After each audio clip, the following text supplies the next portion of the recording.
Oke, mari kita bedah sama-sama. Hari ini kita akan mengurai sebuah paparan yang menawarkan perspektif yang sangat spesifik tentang berbagai masalah sosial yang kita lihat di mana-mana.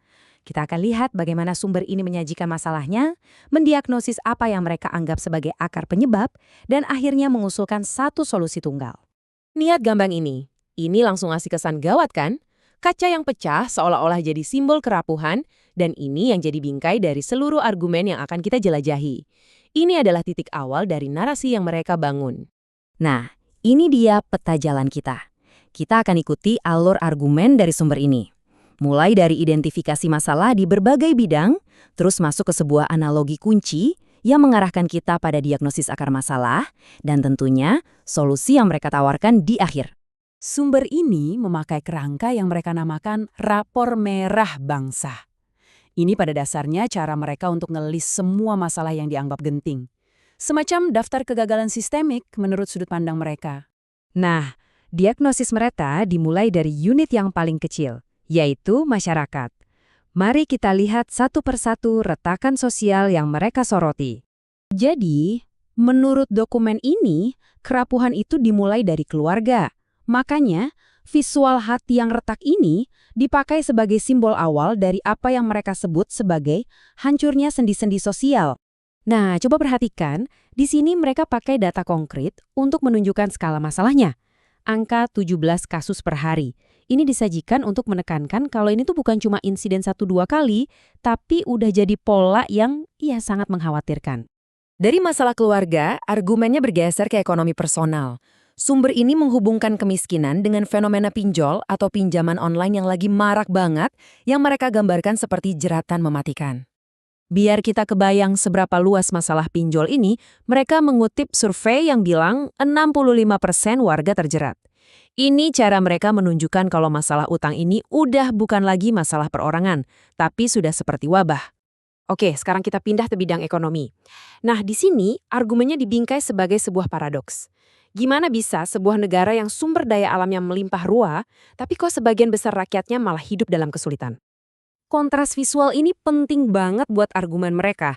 Di satu sisi, kita lihat kekayaan alam yang luar biasa.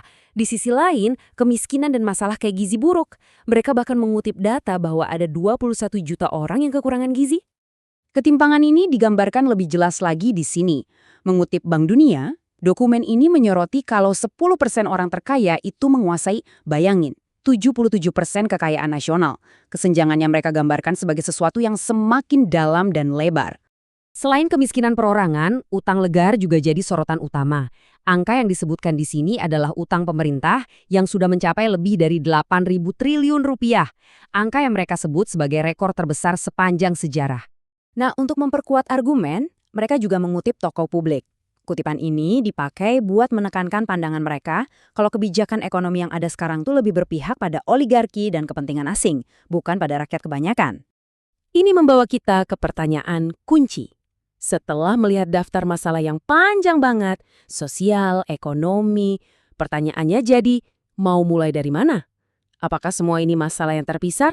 Atau jangan-jangan ini semua cuma gejala dari satu penyakit yang sama? Disinilah kita sampai ke argumen intinya. Mereka memperkenalkan sebuah analogi sentral untuk membingkai ulang seluruh diskusi kita. Analogi bendungan yang jebol. Logikanya begini, kalau ada banjir besar yang merendam desa, terus semua orang cuma sibuk nambal atap rumahnya masing-masing, ya percuma kan? Menurut sumber ini, menangani perceraian, utang, kemiskinan satu persatu, ya seperti itu, sia-sia. Kenapa? Karena sumber air bahnya, yaitu bendungan yang jebol di hulu, nggak diapa-apain. Jadi, titik krusialnya adalah mengubah fokus dari gejala ke penyebab utama. Pertanyaan logis berikutnya kan jelas. Kalau semua masalah tadi cuma air bahnya, lalu apa dong yang mereka maksud dengan bendungan yang jebol ini? Nah, ini dia, diagnosis mereka. Secara lugas dan jelas, sumber ini menyatakan bahwa bendungan yang jebol itu adalah simbol dari runtuhnya kekhalifahan Islam atau khilafah Islamiyah. Ya, mereka bilang runtuhnya institusi bersejarah inilah satu-satunya akar penyebab dari semua masalah yang tadi sudah kita jabarkan. Dari KDRT sampai utang negara. Kalau bendungan yang jebol adalah penyebabnya, maka secara logis argumen mereka akan mengarah ke satu kesimpulan. Satu-satunya solusi yang benar adalah dengan memperbaiki bendungan itu. Inilah puncak argumen mereka. Solusi yang diusulkan bukanlah perbaikan parsial, tapi sebuah solusi tunggal yang mereka yakini akan mengatasi semua gejala secara bersamaan dengan cara memperbaiki akar penyebabnya. Jadi, kalau kita rekap alur logikanya begini, dokumen ini menyajikan serangkaian masalah sosial dan ekonomi yang parah. Lalu, ia berargumen bahwa semua itu hanyalah gejala. Akar penyebabnya, menurut mereka, adalah runtuhnya sebuah institusi historis. Dan karena itu, solusinya haruslah restorasi institusi tersebut.